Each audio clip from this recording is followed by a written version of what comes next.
Rightio, so a couple of things just before we get started today. This is the Year 10 into 11 subject selection information session now. Normally it's an evening where you and your parents would be here. There'd be some booths set up with all the faculties which will be looking at the subjects that they'd be offering for next year. And unfortunately in the current climate with the COVID restrictions, we've had to do it slightly differently. So we'll have the student information session today. I emailed all parents last week and they've had access to the PowerPoint presentation and the subject selection booklet online. And today what we're going to be talking about is going through the requirements for the Hsc and starting to talk to you about the subject selection processes and get you on the pathway for what you want to be doing in years 11 and 12. Okay, we'll probably be here for 30 or 40 minutes this morning. You need to be attentive and paying strong focus to what we're looking at, because a lot of information you'll take from today, you need to go away over the next couple of days, have a chat to your parents. You've all been allocated interview times, either Wednesday, Thursday or Friday this week, where you'll sit down with the teacher and talk about your subject choices that you want to do. You need to, I know it's very early in the piece, but have a think about your career pathways, what you want to be looking at doing either at the end of this year, next year or the one after. If you are looking at going into some university courses, you may need to have a think about some prerequisite type subjects that you might need to be doing to do those. So first of all, I'll get started. We'll look at sort of the requirements for the Hsc and what that looks like. For the first time next year, you will get sort of autonomy over the choices that you want to be doing. The only thing you have to do is English. That's the only mandatory subject, but we'll talk to you about the provisions and the requirements for the Hsc and help support your selection processes as we go through. So basically, I'll just talk through some of these aspects as we go. Just to start off there with a bit of a quote, the Hsc is not the end of learning for students, it is the launchpad for your next exciting stage. Okay, the end of school is different for different people.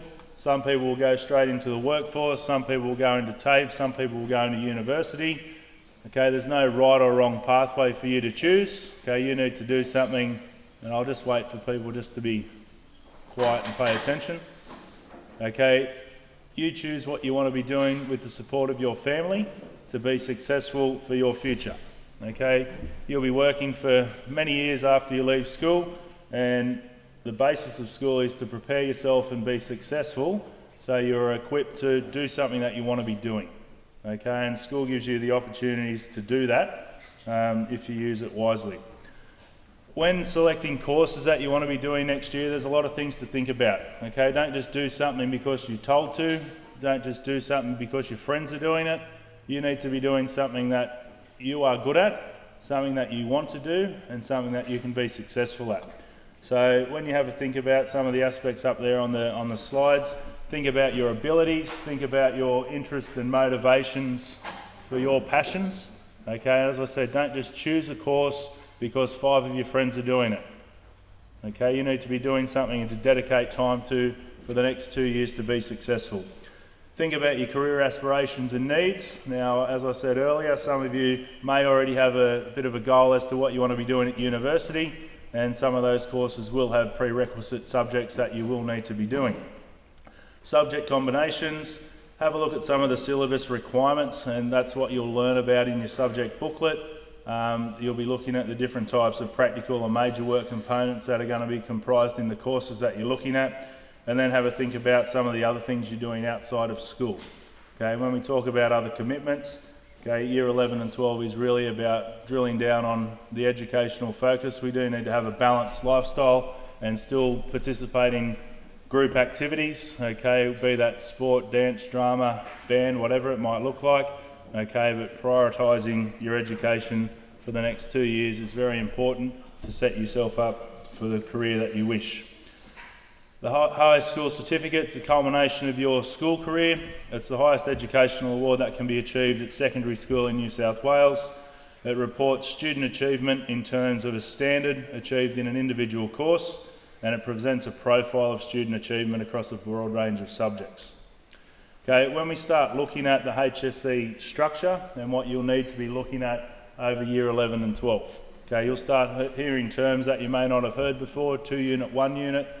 Today's about giving you the information about what that means. So when you start the Hsc course or the Stage 6 course, Year 11 is the preliminary year, Year 12 is the Hsc year, but you're required to do a pattern of study over that 2 years. Most of the courses are 2 units in value, and that equates to roughly 120 hours of study, and a Hsc result out of 100 is the predominant score in a 2 unit course. Some courses are 1 unit. Okay, this is the equivalent to 60 hours of study, and a Hsc result out of 50. So some extension or some 1 unit courses might be Extension 1 Mathematics, Extension 1 English for example. Okay, half the pattern time of study, but also only adjudicated and scored out of 50. Many 1 unit courses are extension courses, enabling maybe 3 or 4 units of a course that could be studied. Okay, an example of something like that would be mathematics, where you're doing 2 unit, Extension 1 and Extension 2 maths. And that would be a student studying 4 units of mathematics. So that's how some of the patterns are available. When you're looking at the requirements for the Hsc, Year 11, you have to do a minimum of 12 units. Okay, and we'll talk more about some of the course selection choices shortly, but predominantly that is students doing 6 2-unit courses or some variables around that. Okay, students must satisfactorily complete the Year 11 course before commencing the corresponding Year 12 course.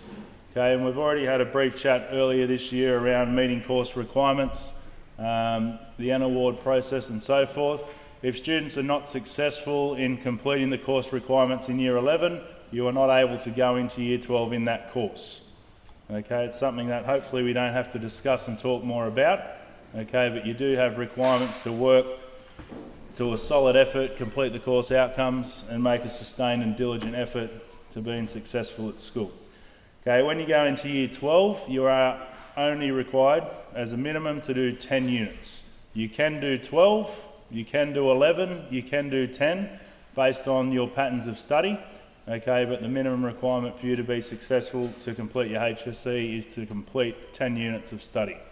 Okay, so what that might look like, you do 6 2-unit courses in Year 11, you have a clear knowledge that you don't want to be doing PE, biology, D&T, they're just examples, and you have the opportunity at the end of Year 11 to drop out of that course and maintain your pattern of study in your 5 other 2-unit subjects.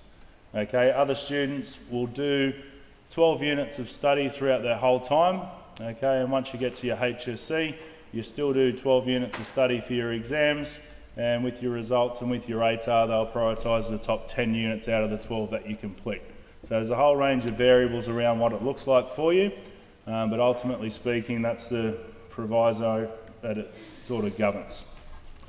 When you have a look at the requirements, both of the Year 11 and Year 12 pattern and study, they must include. Now, as I said before, the only compulsory subject that you have to do is English. Okay, and that's through Year 11 and through Year 12. Okay, there's some terms here that you will not have heard before, but we'll discuss a little bit later. You have to do at least 6 units of board-developed courses, or at least 3 courses of 2-unit value or greater, at least 4 subjects, including English, a maximum of 6 units of science, okay, not including agriculture. That may be included in your Year 11 pattern of study, so you could now choose biology, physics, chemistry, for example. And in 2021, a maximum of 7 units of studies may be included in the Year 12, and that's if science extension is offered, which at this point in time we do not know about. Okay, so they're the governing provisos around what you can and can't be doing. I'll just go back one. Another requirement for you to be successful in achieving the Hsc is meeting the minimum standards. So what you'll be looking at, and at the moment it's scheduled to be done in week 10 of this term, all of you will be required to sit 3 45-minute tests, and what they'll look at is reading, numeracy and writing. All of those tests are judged on a level 1 to a level 4 criteria based on your results, and to meet the minimum standards in those courses you must achieve a level 3. Okay, so that we'll get more information out to you about that later on in the next couple of weeks. You'll all be doing that throughout week 10. You do get multiple opportunities to do that throughout both Year 10, Year 11 and Year 12 if you are not successful, but again, we'll cross those bridges when and if we need to. Okay, looking at some of the types of Hsc courses which are available, and as I said, there's board developed and there's board endorsed. Okay, so when we go through and have a look at what a board developed is, they're all got Hsc exams except for the optional examination in English Studies and Mathematics Standard 1 and VET Framework courses, and then also all of your life skills courses. May be included in the calculation of a student's ATAR. It includes some vocational education and training, that's a term for VET if you've heard that used before, and it also includes hospitality and construction, which are two VET courses which are run at the school.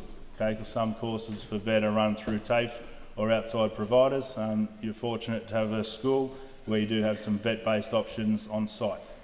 Okay, board endorsed courses, there is no Hsc exam for those subjects or those courses. There is the school-based assessment only. It's not included or calculated in the ATAR, which is required for you to get your tertiary entrance, and also it includes some VET courses, but not all. Okay, so generally speaking, you'll find majority of students will be doing a board developed course if that's the pathway that you wish to go down to go into university, but you can do a combination if you wish, but we need to make sure those combinations still make you eligible for the award of both the Hsc and also your ATAR if that's what you wish to do. So the board developed courses and the ATAR. So category A and category B courses. Category A may be included in the calculation of the ATAR, and then it's the compulsory Hsc exam for most courses. And category B is no more than 2 units of a category B subject that can be included in your ATAR.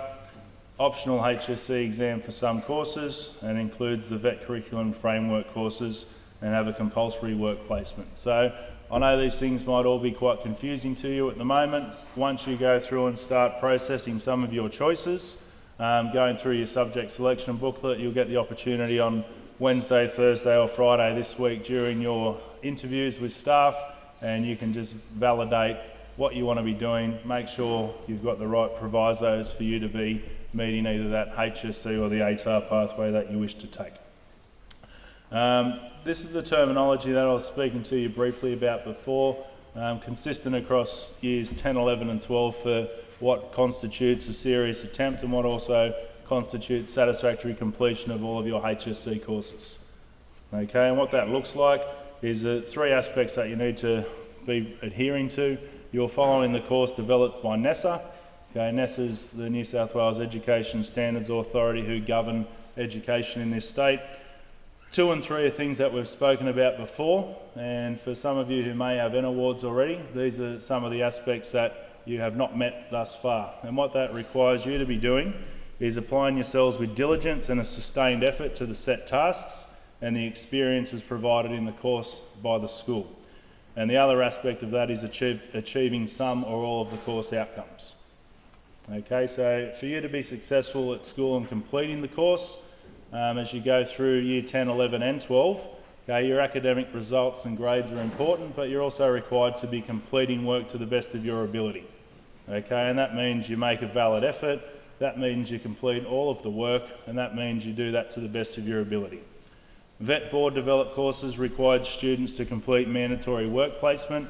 So if you were to do VET hospitality, for example, in year 11 and in year 12, you have to do a minimum of 35 hours work experience. Okay, and that's a mandatory requirement for you to be successful and to complete that course. Hsc All My Own Work, okay, this is something that you'll also do terms 3 onwards this year. And what this is all about, it's a mandatory program designed to help Hsc students follow the principles and practices of good scholarships. Okay, and what that means is 5 modules that you'll need to look at: scholarship principles and practices, acknowledging sources, plagiarism, copyright, and working with others. So what this is ideally meaning is if you are doing work that you're submitting for the purpose of assessment, it is your work and your work only. Okay, you are not copying someone else's work and submitting that off as your own. If you're using sources such as a journal or an encyclopedia or some sort of article, okay, you reference it. Okay, and that's something that you'll learn about through that course. You can use other people's work as a quote, to support or justify what you were talking about, okay, but you can't sign that off and pretend that is your own work, okay, and that's what that course will talk to you about as you go through. Vet courses, as I said, some offered within the school and some are offered externally. Okay, the vet qualifications for the Hsc unit include the board developed vet courses are a stage 6 industry curriculum framework. The board endorsed vet courses is stage 6, which is the all year 11 and 12 courses where you get the opportunity to do that. And courses may be available to all school students here. And there's something else like a school-based trainee or apprenticeship, which is something that you can look at doing in the future. And obviously if you do want to follow a pathway like that, you'll need to see the careers advisor and have those discussions to see what's available for you. The industry curriculum framework, it's board developed. It's based on a nationally endorsed training package. It includes Hsc outcomes and content. There is an optional Hsc exam. Okay, but if you are wanting to put that vet course towards an ATAR, you do need to sit that exam. And it also, as I said, includes mandatory work placement, which is 35 hours in year 11, plus an additional 35 hours in year 12. Okay, you may have heard the ROSA before, okay, and what that might look like. It's a record of school achievement. So basically where we stand, year 10 is the first, state recognised certificate of completion that you can have at school, and you'd be issued with a ROSA at the end of year 10 if you chose to leave school. Okay, and this year we'd be sending grades through A to E to NESA based on the courses that you were studying this year. If you choose to stay at school and complete year 11, there's a preliminary certificate or a record of achievement at the end of year 11 there, and then the other pathways to go through until the end of year 12 and achieve your Hsc. Okay, so there's a range of different options there. If you stay here until year 12 and complete those courses successfully, I should say, you'll end up with a Hsc. The only person who would actually get a ROSA certificate is someone who requested that when they left, okay, and that would be to go off into the workforce or go off into TAFE, and obviously the ROSA would be a condition of entry into some of those other pathways. So that's the terminology of what it looks like. It's cumulative. And the year 12 award supersedes the year 11, etc. So you will get one certificate whenever you choose to finish your education, either at the end of 10, 11 or 12. ATAR, okay, the Australian Tertiary Admission Rank. Some of you would already be looking at these sorts of options to determine your pathways and what you want to be doing. Okay, so this will just give you a bit of an overview of what that is and what it looks like. So basically the ATAR is for students wishing to gain place at a university, is a rank, not a mark, and it provides information about how a student performs overall in relation to other students. Okay, students can complete their Hsc without applying for an ATAR. Okay, students can get their Hsc and get an ATAR. It's dependent upon what you want to be doing and what type of courses that you want to study. Okay, and these are some of the discussions that we need to have this week, because you'll start making your subject choices as of Friday. Other considerations you need to start thinking about, and I know it's early for you to think about what you want to be doing for the rest of your lives, so to speak, okay, but what you do now, there's a whole range of changes and different pathways you can change to get to where you want. Okay, so don't feel like you've set yourself up on one pathway and you can't change moving forward. There's a whole range of things that you can be doing. So think about what do you want for your future, what pathway best suits you, and if you need any help or guidance with that, there's a whole range of people within and outside the school who can support you on that journey. Speak to teachers, parents, year advisor, careers advisor, vet coordinator. Start getting as much information that you can now to make a knowledgeable and educated decision. And as I said, if it's too early for you to understand that, it's a process and something that we can look at changing along the way. As I sort of alluded to a little bit earlier about your course choices, you need to be doing things that you want to be doing. Okay, not what your friends are doing, not what you hear outside of school. You need to be doing things about what you like, what do I need to or want to know, and what am I good at. Okay, if you are dedicated and passionate about a subject, you enjoy a subject, you will be more successful at that subject than picking a course that you do not want to do because your friends are doing it, because you want to associate and socialise with them, and then not be successful in that course. So the big picture as to where you want to end up at the end of Year 12, be dedicated and passionate about what you want to do and select courses which suit your strengths. Okay, and if you're great at science, choose science. If you're great at practical-based subjects, try and build practical-based subjects into your course pattern. Okay, be really dedicated and be really committed to choosing things that suit you, not based on rumour or hearsay about what you think will scale well for an ATAR. Anything like that. Do things that you are successful at and do things that you want to be doing. Subject selection interviews, as we've spoken about earlier, and I know there have been a few glitches with that, so I think Miss Payne said if your name wasn't printed on that sheet, could you go and see Miss Payne lunch 2 today, and we'll finalise a few of those students who haven't came out on that printout sheet. But by now you should all have your interview times. You should all have your green cards and they're ready to go. So Wednesday, Thursday, Friday this week in the hall you'll be interviewed around your subject selections and your choices. Parents have those emails. As I said, you should have your cards by now with the times on it. The interviews will take place in the hall. Okay, and what you'll need to do in your booklet, there's two sheets in there that you need to talk through your interviews with that you need to bring, and that is your planning your pattern of study form, and that's at the end of that booklet. Okay, so that's where you're going to go through and start identifying the subjects and the courses that you want to be selecting, and that's what's going to obviously facilitate that discussion and interview with the teacher later in the week, so we're aware of what courses you want to be looking at. Okay, teachers will guide students on their subject considerations. Okay, English and Maths course recommendations have been provided by the faculty head teachers, telling the teachers and telling you what they recommend you to be doing, if that's advanced or standard English or what level of Maths. There's information about selecting science courses. There's information in there about university, TAFE and the school-based apprenticeships, and there's also information there about VET, which we'll discuss with you as well. One other aspect I'll just talk to you about in relation to those interviews. If your parents would like to be involved in those interviews, and they've been made aware of this as well, you will be responsible for ringing your parent at the time of interview. So if you're scheduled for 10:15 for an interview and your parent would like to be involved in that conversation, tell your parents that you'll ring them around 10:15. It might be 5 minutes late, it might be 5 minutes early. Tell them to be prepared for a phone call, and we can put that phone call on speaker and have that conversation. Okay, outside of that, with the COVID restrictions, there isn't anything else we can do in relation to trying to facilitate it or involve your parents into that aspect. Okay, so have a think about that, and obviously that's something that can be facilitated on your interview as well. In a moment, I'll just hand over to Miss Krilich. Now, Miss Krilich will talk to you about the subject selection process, and obviously all the dates and the information that you need to be aware of to do this.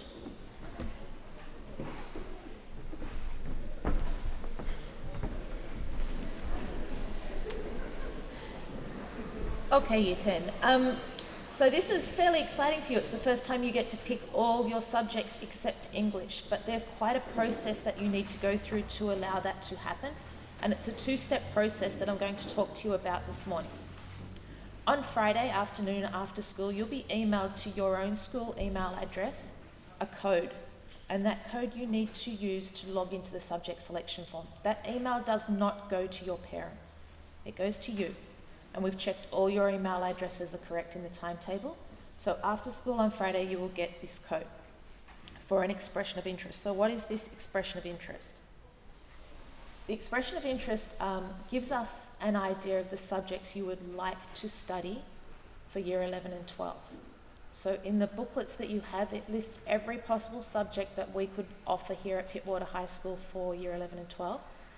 And the subjects that run for you in 2021 are based on your expressions of interest.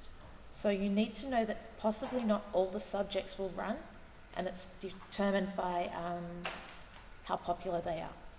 Okay, so you'll submit your expression of interest. You need to pick English plus 5 other subjects. If you are not going to select maths, you'll need to pick a subject in priority number 5, and we'll show you what the form looks like in a second. If you have been recommended to do Extension Maths or Extension English, you need to select that there.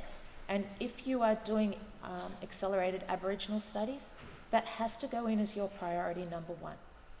Okay?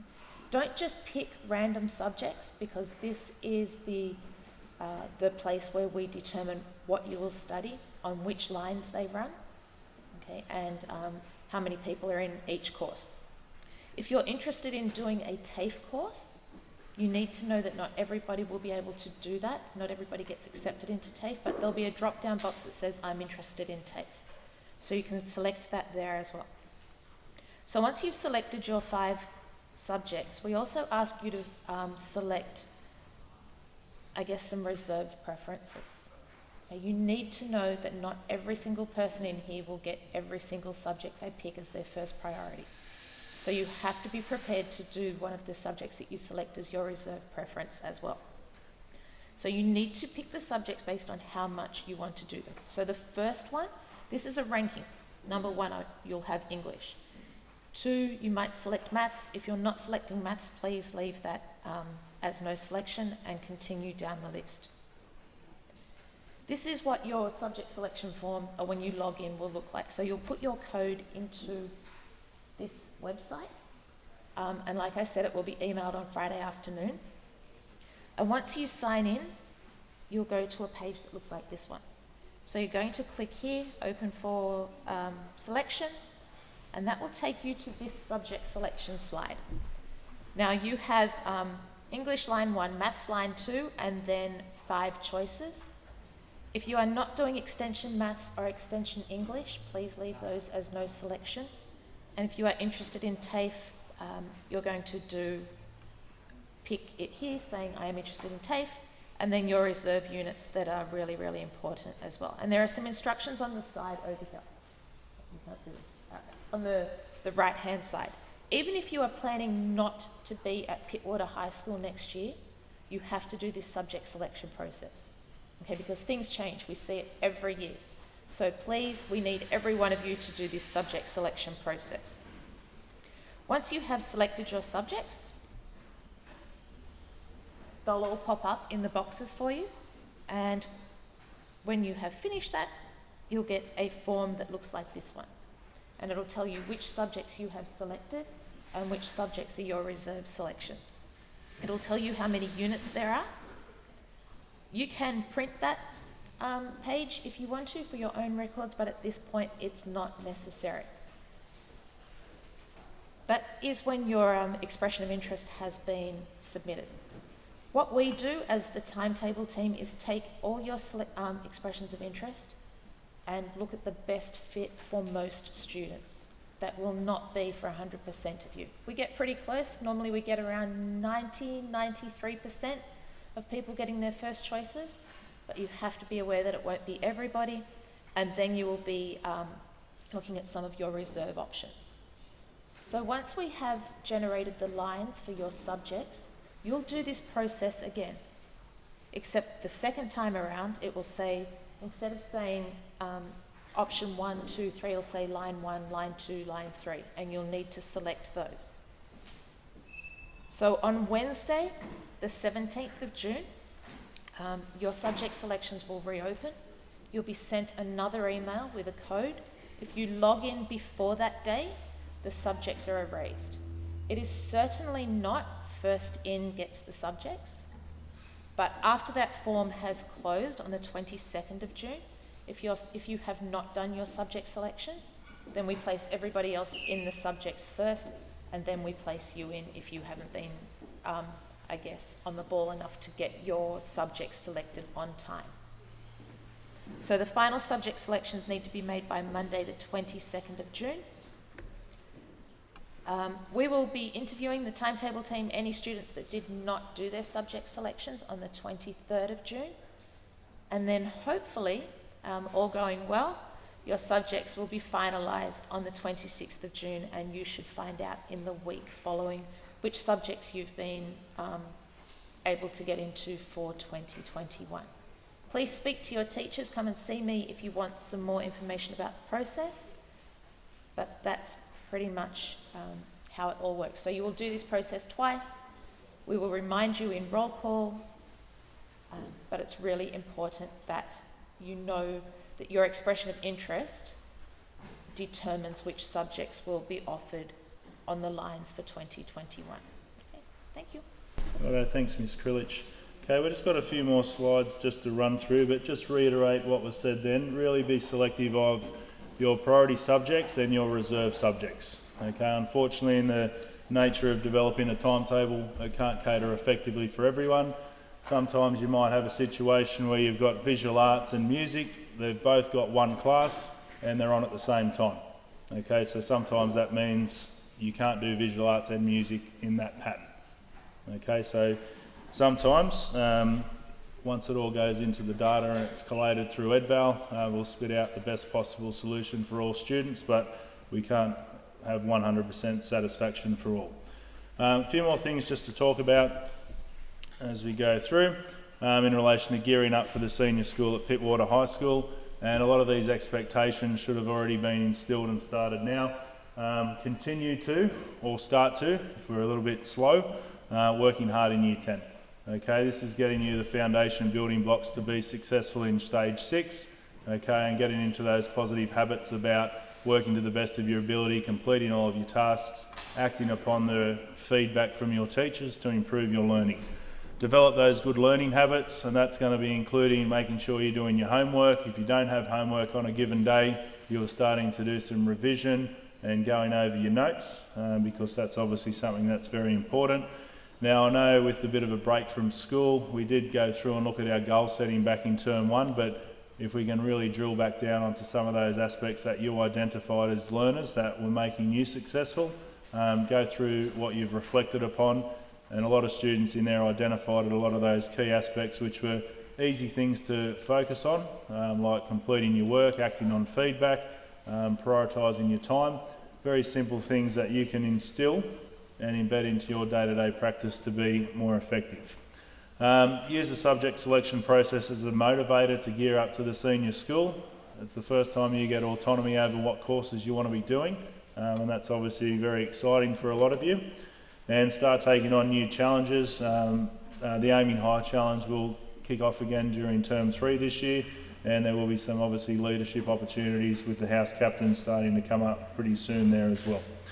I'm not going to go through and read everything there, but primarily looking, there's a list of the excellent academic results from Pittwater High School over previous years, and that's taken into account Band 6 results in courses, the top ATAR results over the past 3 years, and the range of different different pathways students have taken based on their exit surveys once they've completed their schooling, and what sort of course pathways that they've gone along to.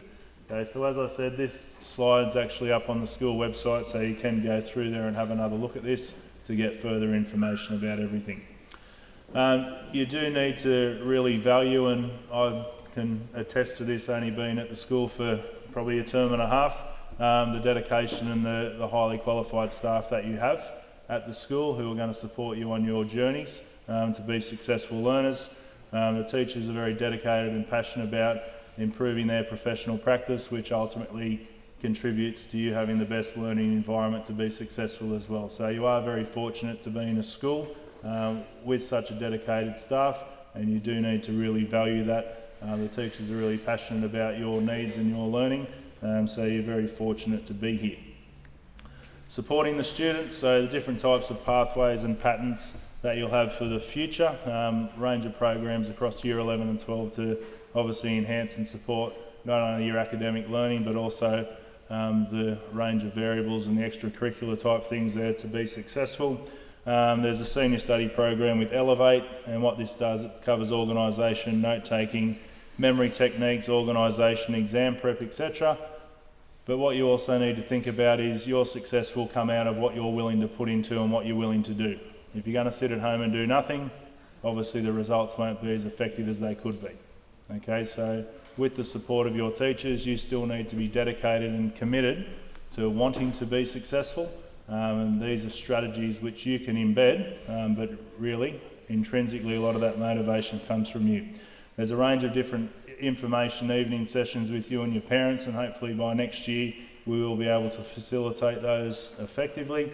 Mentoring, Senior Learning Centre, Teacher Feed Forward, Welfare Team, Therapy Dogs, anything from your academic and wellbeing needs. The school looks at catering for everything that we possibly can, and as I said, another fortunate reason whilst you are here at this school.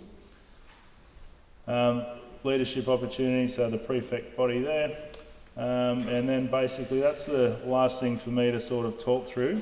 As I said, when you go home tonight and over the next couple of evenings with your parents, you do have your subject selection booklet which you'll talk through with your parents. This slide or the PowerPoint presentation's up on the school website, and as you'll go through, I'll just sort of flick through so you can go through and have a look. There's about 34 different subject-specific slides which are embedded, and they just go through and talk to you about some of the courses that are on offer at the school. It gives you a brief overview of the types of things that they look at. But again, this is just equipping you with the information that you need to make a more effective choice. Okay, so I'm not going to sit here, I don't have the time to go through and read everything there with you. But again, use your time wisely over the next couple of days before you come in for your interviews on Wednesday, Thursday and Friday, at least with that interim expression of interest list. And really stress from what Ms. Krilich spoke to you about. Okay, pick your subjects in order of priority, and even your backup subjects, don't just pick 3 for the sake of it. Okay, you need to be picking courses that you want to be doing. Okay, as a timetabling team, what it looks like, if you've got 2 students picking a course, that course is not going to run. Okay, if you've got 15, 20, 25, 30 students picking a course, that course is more likely to run. Okay, so don't just pick 3 subjects because you can't think of anything or you can't be bothered thinking about it, because your choices will impact other students as you go through. That's all I have to say, and I thank you for your attention this morning. Miss Ferris would just like to say a few words.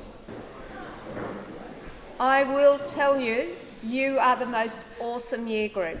I figured, am I going to risk letting them wiggle? Not that all of you wanted to get up and wiggle, but the fact that you could pull back so quickly just shows how well disciplined you are and cooperative you are. And I have been absolutely amazed how you've hung in there and listened. And I also know that you won't take in all the information, but that is why the book that we've made you all tick off on to make sure you've got it.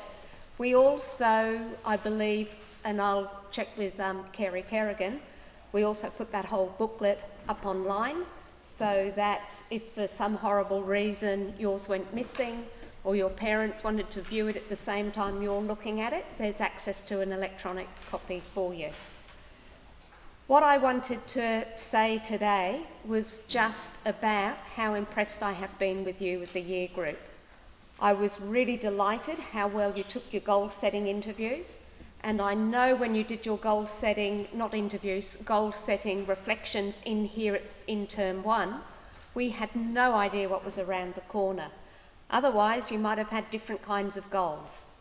But the other thing I'm so thrilled to hear is that many of you took that journey of remote learning from home, you turned that into such a positive, and I had such wonderful feedback from your teachers about how well you had performed. And a lot of you, in your own reflection in the survey I completed and emailed out to all students in the school, a lot of you there were able to recognise, although it was a bit exciting at first, it soon got boring, but what a lot of you were able to do was develop really solid independent learning habits.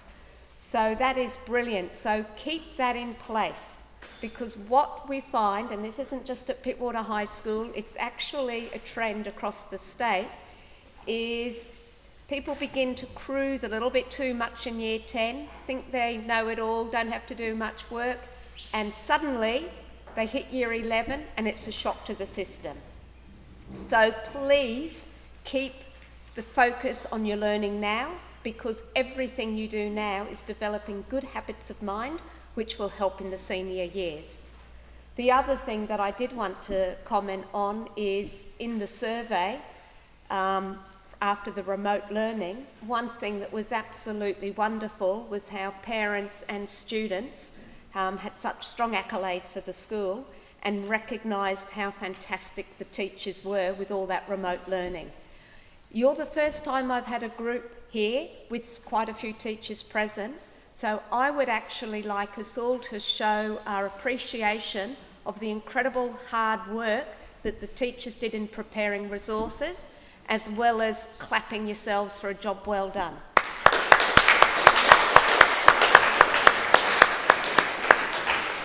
Never take your teachers for granted. They are awesome. And that was an absolute thing that came through from the Year 12s about how well they were looked after with all that remote learning.